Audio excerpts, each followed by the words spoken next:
जय हिंद दोस्तों। ट्रंप ने अब एक ओपन लेटर शेयर किया है और नेटो कंट्रीज को बोला है कि चाइना पर टैरिफ्स लगाने होंगे। और कितने टैरिफ्स? तो 50 से लेकर 100% टैरिफ्स की ये बात कर रहे हैं। इसके अलावा इन्होंने अब यूक्रेन वॉर को जेलेंस्की की वॉर बोलना स्टार्ट कर दिया है। बट सबसे इंटरेस्टिंग बात यह है कि इस पूरी पोस्ट में इंडिया का मेंशन कहीं भी नहीं था। एक बार भी ट्रंप ने ये नहीं कहा कि इंडिया रशियन ऑयल परचेज कर रहा है या चाइना के साथ इंडिया पर भी सैंक्शंस लगाओ। क्या इसका मतलब है कि यूएसए ने अपनी पॉलिसी चेंज कर दी है भारत को लेकर? क्योंकि पिछले 1-2 महीने से हमने देखा है कि यूएस से हर किसी ने हर किसी ने इंडिया को टारगेट किया है, चाहे वो ट्रेड एडवाइजर हो, कोई एमपी हो, इवन खुद ट्रंप ने भी कई बार पोस्ट किया है। तो अब क्या हुआ? क्या यूएसए डैमेज कंट्रोल कर रहा है या फिर नेक्स्ट वीक जो यूएस इंडिया का ट्रेड डिस्कशन होने वाला है उसका रिजल्ट देखने के लिए ट्रंप अभी के लिए रुके हैं? सो काफी कुछ है जानने के लिए, सब कुछ डिस्कस करेंगे हम आगे वीडियो में। Welcome to geopolitics with Harsh. मैं हूं Harsh Gurjar and let's begin now. यहाँ पर आप देख पाएंगे ये है डोनाल्ड ट्रंप का open letter to NATO countries. इसमें ये लिख रहा है, मैं तैयार हूँ रशिया पर मेजर सैंक्शंस लगाने के लिए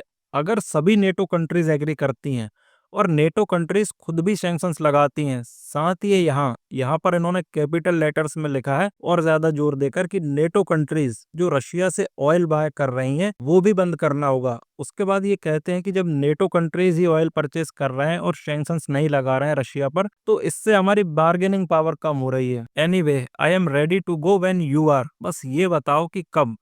तो अब ट्रंप ने साफ साफ कह दिया है कि मैं एक्शन तभी लूंगा जब नेटो कंट्रीज डिसाइड कर लेंगे कि रशिया से ऑयल परचेज नहीं करना है एंड चाइना पर सैंक्शंस लगाने हैं। फिर आगे ये कह रहे हैं कि China has a strong control and even grip over Russia and ये पावरफुल टैरिफ्स, मतलब जो 50 से 100% टैरिफ्स की ये बात कर रहे हैं, ये इस ग्रिप को तोड़ देंगे। और वही ट्रंप का पुराना क्लेम कि मैं प्रेसिडेंट होता तो ये वॉर स्टार्ट ही ना हुई होती। अब ये आप यहाँ देखिए, यहाँ ये कह रहे हैं कि ये तो जेलेंस्की की वॉर है। कल तक जो यूएसए कह रहा था कि यूक्रेन वॉर ना पुतिन के कारण है ना जेलेंस्की के कारण, यूक्रेन वॉर की वजह तो पीएम मोदी है। अब उसको कम्प्लीटली चेंज करके डोनाल्ड ट्रंप कह रहे हैं कि ये वॉर तो जेलेंस्की की वॉर है। खैर, अगर नेटो कंट्रीज ऐसा करती हैं जो मैं कह रहा हूँ तो वॉर बहुत जल्द खत्म हो जाएगी, और अगर नहीं तो फिर आप लोग मेरा टाइम एंड एनर्जी वेस्ट कर रहे हैं और यूएसए का पैसा बर्बाद कर रहे हैं। काफी बड़ी बड़ी बातें बोल दी हैं ट्रंप ने। बट यहाँ पर अब एक क्वेश्चन रेज होता है कि क्या नेटो कंट्रीज एकजुट हो भी पाएंगी या नहीं? क्योंकि देखो, ग्राउंड रियलिटी ये है कि नेटो काफी डिवाइडेड है। जर्मनी, इटली और हंगरी जैसे देश अभी भी रशिया से तेल और गैस खरीद रहे हैं। फॉर एग्जांपल, जैसे जर्मनी, जिसने 2024 में 2.27 यूएस बिलियन डॉलर के इंपोर्ट्स किए थे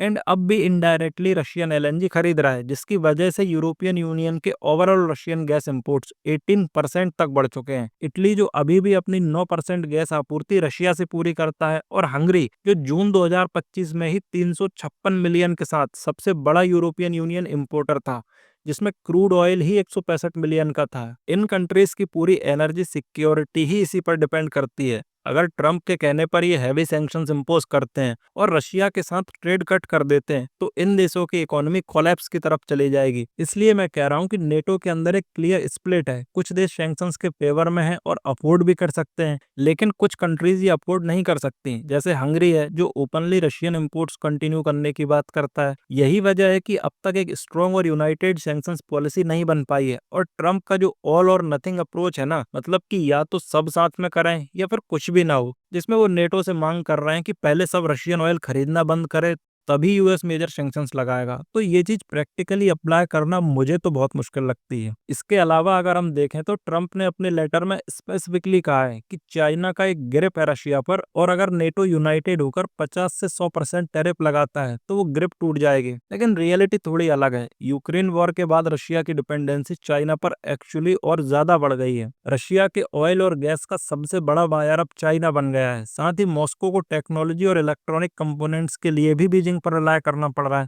मतलब यूएसए ने रशिया को आइसोलेट करना चाहा तो चाइना ने उस गैप को फिल कर दिया। इसलिए ये कहना कि टैरिफ लगाने से चाइना का ग्रिप कम हो जाएगा, ये ना एक ओवर सिंप्लीफाइड क्लेम है। ग्राउंड पर तो सिचुएशन ये है कि रशिया चाइना पार्टनरशिप और कंसोलिडेट हो रही है और दोनों कंट्रीज वेस्ट के अगेंस्ट एक स्ट्रेटेजिक ब्लॉक क्रिएट करने की डायरेक्शन में बढ़ रहे हैं। और ट्रंप ने जो अपने लेटर के एंड में क्लेम किया है कि अगर नेटो उनकी बात माने, मतलब रशियन ऑयल बॉयकॉट और चाइना पर हैवी टैरिफ्स, तो यूक्रेन वॉर बहुत जल्द खत्म हो जाएगी। लेकिन यहाँ एक बड़ा क्वेश्चन है कि क्या सिर्फ सैंक्शंस और टैरिफ से कोई वॉर एंड हो सकती है? इतिहास तो हमें ये दिखाता है कि सैंक्शंस कभी भी एकदम तुरंत रिजल्ट नहीं देते। इराक हो, ईरान हो या नॉर्थ कोरिया, ये एग्जांपल्स हमारे सामने है जहां डिकेड्स तक सैंक्शंस लगे रहे लेकिन रिजीम चेंज या वॉर का एंड नहीं हुआ। रशिया जैसी बड़ी इकोनॉमी जिसके पास नेचुरल रिसोर्सेज और चाइना जैसे बैकर्स हैं, उसको सैंक्शन से कोलैप्स करना बहुत मुश्किल है। हाँ, लॉन्ग टर्म में इकोनॉमी वीक हो सकती है लेकिन वॉर तुरंत खत्म हो जाएगी, आई डोंट थिंक कि ये क्लेम रियलिस्टिक है। और अगर आपने एक बात नोटिस की हो तो यूएसए बार बार क्रूड ऑयल इंपोर्ट्स को ही हाईलाइट करता है, जैसे कि रशिया के साथ उनका ट्रेड सिर्फ तेल तक ही सीमित है, लेकिन असलियत ये है कि रशिया से उनका कॉमर्स ऑयल के अलावा भी कई स्ट्रेटेजिक चीजों में चालू है, चाहे वो फर्टिलाइजर्स हो, कोल हो, पैलेडियम जैसे प्रीशियस मेटल्स हो, नेचुरल गैस के बाय प्रोडक्ट्स हो